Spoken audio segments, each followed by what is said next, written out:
किताब बहुत इंपॉर्टेंट है, इसमें लिखी गई एक एक बात बहुत कीमती है, और इस किताब के जो लेखक है वो है एलन पीज। दोस्तों मैं आपको एक बात बता दूं, एक जैसे हमारे देश में एक इंश्योरेंस कंपनी है जिसका नाम है LIC, राइट?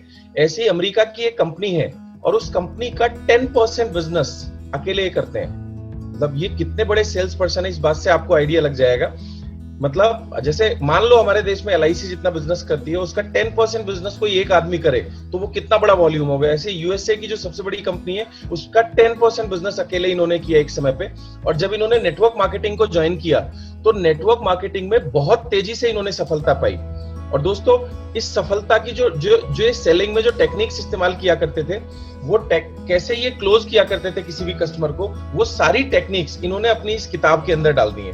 तो आज हम बहुत ध्यान से देखेंगे कि कैसे हम किसी भी पर्सन को क्लोज करते हैं। और नेटवर्क मार्केटिंग के लिए के बारे में वो एलन पीज जी एक बात बोलते हैं, नेटवर्क मार्केटिंग इंडस्ट्री रातों रात अमीर बनने की कोई कला नहीं है, ये एक सिस्टम है जिस सिस्टम को फॉलो करके वाकई में हम लॉन्ग टर्म के लिए अमीर बन सकते हैं। ये एक प्रूवन सिस्टम है जिसके जरिए न सिर्फ आप अमीर बनते हैं बल्कि आप अपनी आने वाली जनरेशंस को भी अमीर बना सकते हैं। और दोस्तों कुछ रूल्स इन्होंने इस किताब के अंदर मेंशन किए हैं, जैसे 5 गोल्डन रूल्स फॉर सक्सेस। दोस्तों इन्होंने 5 रूल्स बताए हैं सफलता के, जिनको फॉलो करके हम किसी भी बिजनेस में किसी भी लेवल पे सफल हो सकते हैं, खास करके नेटवर्क मार्केटिंग में। रूल नंबर पहला, see more people. The most important rule, हम जितने ज्यादा लोगों से मिलेंगे, हमारे आजू बाजू जितने भी लोग हैं, never ever प्रीजज anybody.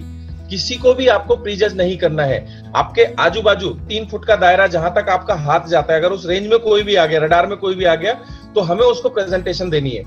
Rule number 2, see more people without enough presentation you will be a average person. आप अगर ज्यादा प्रेजेंटेशन नहीं दिखाएंगे इस बिजनेस में तो आपकी सफलता की संभावनाएं बहुत कम हो जाएंगी। If you don't see prospects you are out of the business. अगर आप नए लोगों को प्लान दिखाना बंद कर देंगे, आप ऑटोमेटिक इस बिजनेस से बाहर हो जाएंगे।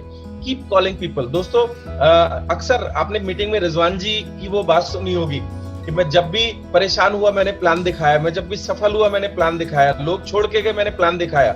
यानी हमारे नेटवर्क मार्केटिंग कैरियर में एक चीज जो लाइफ टाइम कॉमन रहने वाली है वो दोस्तों है प्लान दिखाना।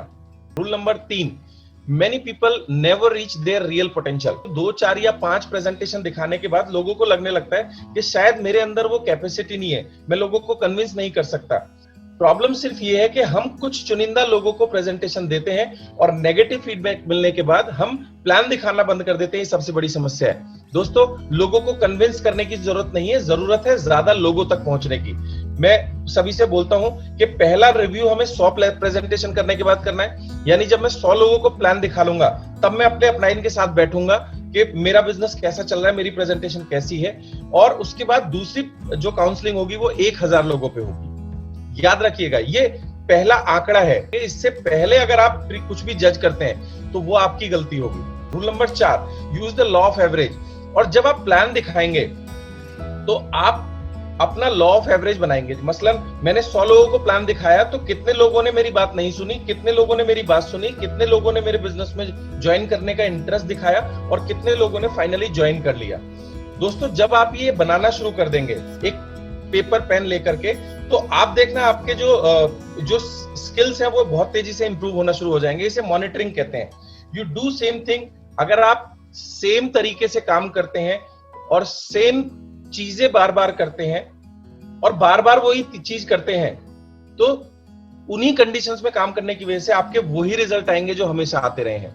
एक टिपिकल एवरेज नेटवर्क मार्केटिंग में जो आता है, एक टिपिकल मतलब ज्यादातर केसेस में जब लोग शुरुआत करते हैं तो 10:6:3:1 का रेशियो निकल के आता है। दोस्तों अगर आप 10 लोगों को अप्रोच करेंगे तो 6 लोग आपकी प्रेजेंटेशन देखेंगे, 4 लोग तो प्रेजेंटेशन ही नहीं देखेंगे। फिर उसमें से 3 लोग आपके साथ बिजनेस ज्वाइन करने के लिए तैयार होंगे और फाइनली एक व्यक्ति आपके साथ बिजनेस ज्वाइन कर लेगा। अब इसे देखने के 2 तरीके हैं। जो नेगेटिव लोग हैं वो इसे कैसे देखते हैं, हाय राम 10 लोगों से बात करी और एक जुड़ा। और जो लोग पॉजिटिव हैं, जो लोग ऑप्टिमिस्टिक हैं, वो क्या देखते हैं, मैंने 10 लोगों को प्रेजेंटेशन की, बात की, इसमें से एक जुड़ा। तो अगर मुझे 10 लोगों को जोड़ना है तो मुझे 100 लोगों से बात ही तो करनी है। दोस्तों जो राइटर है एलन पीज, इन्होंने एक लॉ ऑफ एवरेज बनाया था। जब वो इंश्योरेंस बेचा करते थे तो उन्होंने 3 लोगों के ऊपर ये सर्वे किया। 3 तरह के लोग हमारे बिजनेस में होते हैं। आपकी जब लिस्ट बनेगी तो 3 तरह के लोग होंगे। एक वो जिन्हें आप जानते हैं एक वो जिन्हें आप कभी नहीं जानते, यानी सड़क पे चलते हुए लोगों से अगर आप बात करना शुरू कर दो तो वो अननोन लोग होते हैं। और तीसरे लोग वो होते हैं जो रेफरेंस से आते हैं, यानी मान लीजिए मेरा कोई दोस्त है और मैं दोस्त से 5 लोगों के नाम नंबर मांगता हूं और मैं उन 5 लोगों से अपने दोस्त का रेफरेंस दे करके बात करता हूं, तो this is called referential list. और मैं आपको मजे की बात बताऊं, सबसे ज्यादा जो रिजल्ट आते हैं वो रेफरेंशियल लिस्ट पे आते हैं, क्योंकि शुरुआत में जब आप इस बिजनेस को करना शुरू करोगे तो आपके जो जानने वाले लोग हैं, जो आपके रिलेटिव्स हैं, वो आपकी व्यक्तित्व के हिसाब से इस बिजनेस को देखेंगे। दोस्तों, अगर आप एक बहुत सफल व्यक्ति हैं तो बहुत सारे लोग आपके साथ जुड़ जाएंगे, लेकिन अगर आप सफल नहीं है तो लोग प्री जज करेंगे आपके बिजनेस को आपकी पर्सनैलिटी की तरह से। वहीं अगर अननोन लोगों में आप जाकर के काम करना शुरू करेंगे तो अननोन लोग एकदम से आपके ऊपर भरोसा नहीं करते, लेकिन रेफरेंशियल लोगों पे जब आप काम करते हैं तो उस व्यक्ति के आधार पे लोग आपके ऊपर भरोसा करते हैं, राइट। तो तीनों के लिए इन्होंने लॉ ऑफ एवरेज निकाल के दिया है, वो आप किताब पढ़ेंगे तो पता लगाइएगा। जनरली ऐसा कहा गया है कि जो अननोन लोग होते हैं उनमें 100 लोगों में से एक व्यक्ति क्लोज होता है, और जो जानने वाले लोग होते हैं उसमें से 20 में से एक व्यक्ति ज्वाइन करता है, और रेफरेंशियल पे जब हम लोग काम करते हैं तो 10 में से एक व्यक्ति ज्वाइन करता है। आप इस किताब को थॉरोली स्टडी करेंगे तो तरह तरह के लॉ ऑफ एवरेज निकल के आएंगे। और मेरा मानना यह है कि कोई भी लॉ ऑफ एवरेज हो, आप बस ज्यादा से ज्यादा लोगों को प्लान दिखाते जाइए, और आपकी सफलता इस बात पर निर्भर नहीं करती कि आपने किस तरह के लोगों को प्लान दिखाया। आपकी सफलता इस बात पे निर्भर करती है कि आपने कितने लोगों को प्लान दिखाया। तो आज से आप अपनी प्रेजेंटेशन को डबल कर दीजिए, अपनी प्रोस्पेक्टिंग को डबल कर दीजिए, और जिन लोगों को आप अगले साल प्लान दिखाने वाले थे ना, उन लोगों को भी इसी साल आपको प्लान दिखाना है, राइट।